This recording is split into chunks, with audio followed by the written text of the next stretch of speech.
Hi guys, and welcome back to another Arsenal transfer update.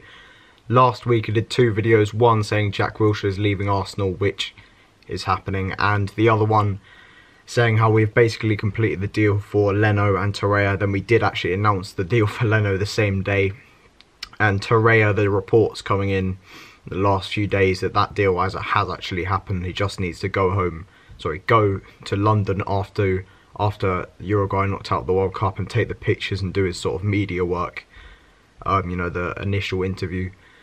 So that deal is going to happen. We will be seeing Torreira in an Arsenal shirt very shortly. Another one, Socrates, that deal is going to get done. Obviously, well, it's already happened.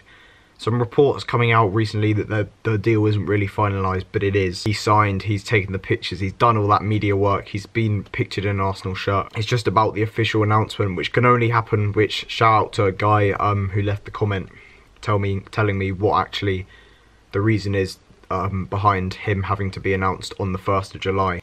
Socrates' deal is because Dortmund financial year finishes in June. They can't announce before or they'll lose market share value, apparently. So shout out to Olivier Tulliers for saying that. Yeah, that's the reason why Socrates can't be announced till 1st of July, but it has happened, so we will be signing him. So that'll be 4 signings already, but I'm just going to bring you up to date in this video with a few players who have been linked recently, and the first one is Banega, the one who I'm going to focus on mainly in this video, someone who has come out of nowhere really. Reports suggesting that he's actually very close to an Arsenal move and that Arsenal have already talked to his representatives, and Unai Emery's really pushing this through, obviously worked with him at Sevilla. And reports suggesting that they have already talked to him. Banega wants to move to Arsenal and they've agreed a fee, they've agreed personal terms and a contract, and that's in place. Just about agreeing a fee with Sevilla so that the deal is actually closing in. How much do I believe all this? I'm not sure. I said it in the video about Jack Wilshere leaving.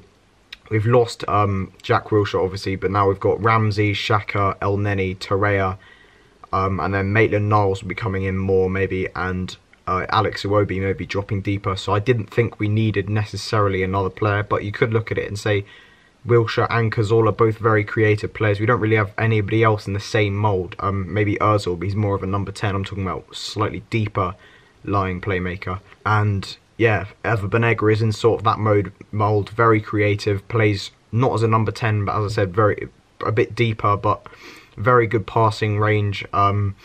Always looks to pass forward, good on the ball, quite agile. Gets past players, drives from midfield.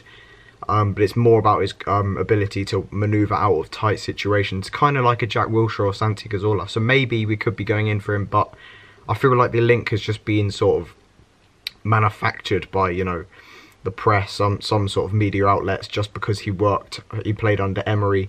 But maybe there is some truth in it. Maybe Arsenal have actually been talking to him, but maybe that does suggest Aaron Ramsey's leaving, if that does happen, because I just can't see us signing Torreira. Even though we've lost Wilshere and Cazorla, I can't see us really doing that unless, because I think we should be promoting Maitland-Niles. But maybe there is truth in this.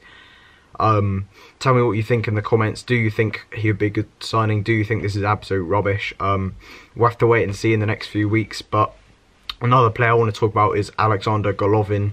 Been very good for Russia in the World Cup so far. Scored a great free kick against Saudi Arabia. He's been linked heavily. Apparently Juventus have had a bid rejected. If I was to choose one of the two, I'd go for Golovin. He's 7 years younger, and I think he'd be more happy to play a bit less than Banega. Banega would want to come in, and this has apparently been something that's been in the talks with Banega.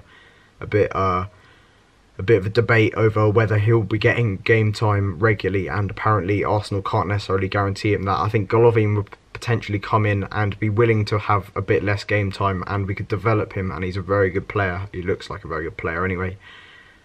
But I don't know if we really need it. I think we should be going more for a winger. I think a winger's desperately needed. I mentioned this in an article I wrote for Just Arsenal. I've said this a few times, so we'll have to see.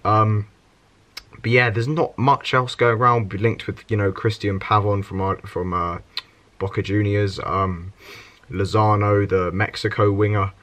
So it'll be linked to a few wingers, obviously Gelson, Martins, but we're nothing really concrete as of yet. So yeah, I'm just going to leave it there because nothing concrete really happening, but I thought I'd just give it a little bit of an update after the last week or so. But yeah, if you want to watch my World Cup daily videos, you can. It'll be in one of these corners, a link to it. Yeah, that I'm just talking about the games. Really exciting games today, especially later on. Group D comes to a close, and Argentina could go out, so maybe Ever Banega could be willing, if they do go out, to negotiate a bit more, but we'll have to wait and see. So thanks for watching the video. If you did enjoy it, please leave a like, subscribe to the channel, and I'll see you in the next one.